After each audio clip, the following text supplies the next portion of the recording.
Ruth chapter 1. In the days when the judges ruled, there was a famine in the land. So a man from Bethlehem in Judah, together with his wife and 2 sons, went to live for a while in the country of Moab. The man's name was Elimelech, his wife's name was Naomi, and the names of his 2 sons were Mahlon and Chilion. They were Ephrathites from Bethlehem, Judah, and they went to Moab and lived there. Now Elimelech, Naomi's husband, died, and she was left with her 2 sons. They married Moabite women, one named Orpah and the other Ruth. After they had lived there about 10 years, both Mahlon and Chilion also died, and Naomi was left without her 2 sons and her husband.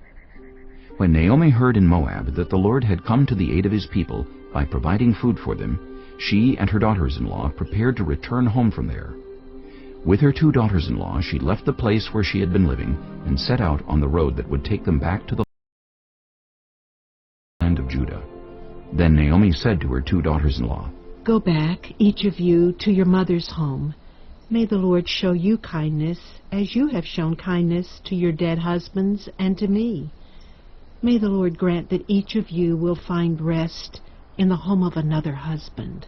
Then she kissed them goodbye, and they wept aloud and said to her, "We will go back with you to your people." But Naomi said, "Return home, my daughters. Why would you come with me? Am I going to have any more sons who could become your husbands?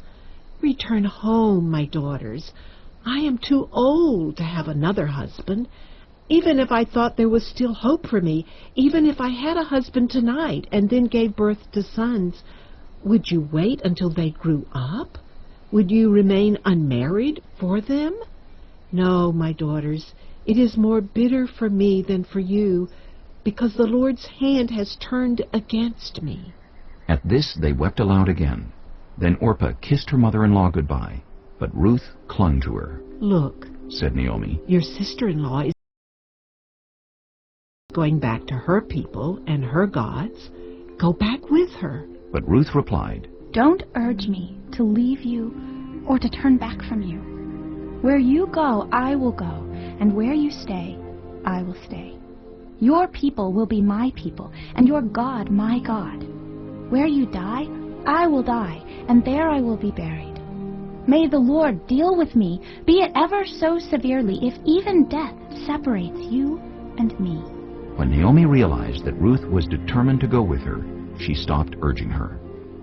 So the 2 women went on until they came to Bethlehem. When they arrived in Bethlehem, the whole town was stirred because of them, and the women exclaimed, "Can this be Naomi?" "Don't call me Naomi. she told them. Call me Mara, because the Almighty has made my life very bitter. I went away full, but the Lord has brought me back empty.